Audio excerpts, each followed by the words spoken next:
Hello दोस्तों, welcome to my channel educational power 5.0।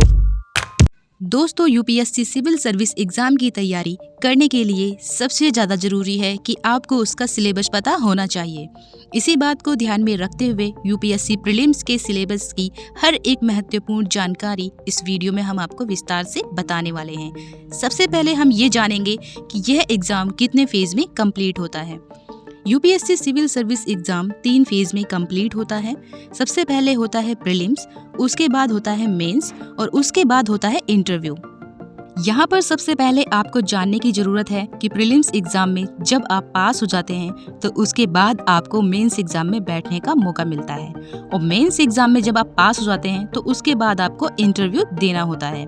तो चलिए अब बात करते हैं यूपीएससी सिविल सर्विस एग्जाम के प्रीलिम्स के बारे में। दोस्तों, प्रीलिम्स एग्जाम में 2 पेपर होते हैं। एक होता है सामान्य अध्ययन का और दूसरा होता है सीसेट का। सीसेट का पेपर क्वालिफाइंग होता है। ये दोनों ही पेपर एक ही दिन में होते हैं और सबसे पहले शिफ्ट में सामान्य अध्ययन पेपर फर्स्ट होता है और उस दूसरे शिफ्ट में सीसेट पेपर सेकंड होता है। पेपर फर्स्ट में 100 क्वेश्चंस होते हैं जो कि 200 नंबर के होते हैं और इसमें आपको 2 घंटे का समय मिलता है।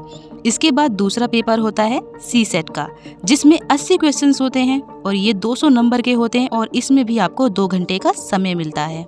दोस्तों, इसके अलावा आपको ये जानना भी जरूरी है कि इसमें नेगेटिव मार्किंग भी होती है।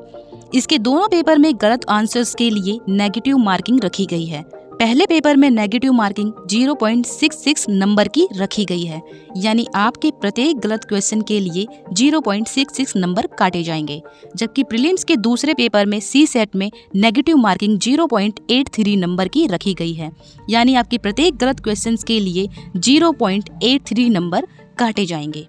सी सेट का पेपर क्वालिफाइंग होता है, यानी आपको इसके 200 नंबर में से मिनिमम 33% नंबर लाने होते हैं।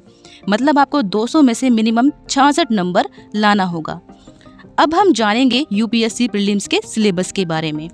पेपर फर्स्ट, सामान्य अध्ययन। दोस्तों, इसमें राष्ट्रीय और अंतर्राष्ट्रीय महत्व की सामयिक घटनाएं यानी नेशनल और इंटरनेशनल के करंट अफेयर आपको पढ़ना होगा। नंबर 2, इतिहास से इसमें भारत का इतिहास और राष्ट्रीय आंदोलन पूछा जाएगा। नंबर 3, भूगोल में भारत का विश्व का भूगोल यानी भारत एवं विश्व का प्राकृतिक, सामाजिक, आर्थिक भूगोल ये पूछा जाता है। अर्थशास्त्र से आर्थिक और सामाजिक विकास, सतत विकास, गरीबी समावेशन, जनसंख्या की सामाजिक क्षेत्र में की गई पहल आदि पूछे जाएंगे। यहाँ जितने भी सब्जेक्ट हैं उनसे रिलेटेड और भी क्वेश्चंस आपसे पूछे जा सकते हैं। नंबर 6, पर्यावरणीय पारिस्थितिकी, जैव विविधता और मौसम परिवर्तन संबंधी सामान्य मुद्दे। दोस्तों, यहाँ पर सिलेबस में आपको जो सब्जेक्ट रिलेटेड टॉपिक्स हैं सिर्फ वही नहीं पढ़ने होते, उनसे रिलेटेड और भी टॉपिक्स आपको पढ़ने होंगे। दोस्तों, यहाँ पर आपको सब्जेक्ट्स के बारे में नॉलेज दिया गया है, तो आप सब्जेक्ट के अकॉर्डिंग आप उसके सभी टॉपिक्स को पढ़ें। दोस्तों, आपको सभी टॉपिक्स के बारे में अच्छे से नॉलेज होना चाहिए। पेपर सेकंड, सी सेट। दोस्तों, इसमें आपसे पूछा जाता है बोधगम्यता यानी कॉम्प्रिहेंशन, संचार कौशल एवं सहित अंतर्व्यक्तिक कौशल यानी interpersonal skill including communication skill, तार्किक कौशल एवं विश्लेषणात्मक क्षमता यानी logical reasoning and analytical ability, जिसमें 10वीं कक्षा के स्तर के क्वेश्चंस होंगे। इसे बेसिक न्यूमेरसी वाले क्वेश्चंस भी कहते हैं। आंकड़ों का निर्वाचन, चार्ट, ग्राफ, तालिका, आंकड़ों की पर्याप्तता आदि स्तर 10वीं कक्षा के होते हैं। यूपीएससी सीएससी के प्रीलिम्स के दोनों ही पेपर के सिलेबस को आपको बताया गया है। ये कितने नंबर कितने समय का एग्जाम होगा ये आपको अब अच्छे से समझ में आ ही गया होगा। ऑल द बेस्ट उन सभी स्टूडेंट्स के लिए जो यूपीएससी की तैयारी स्टार्ट कर रहे हैं।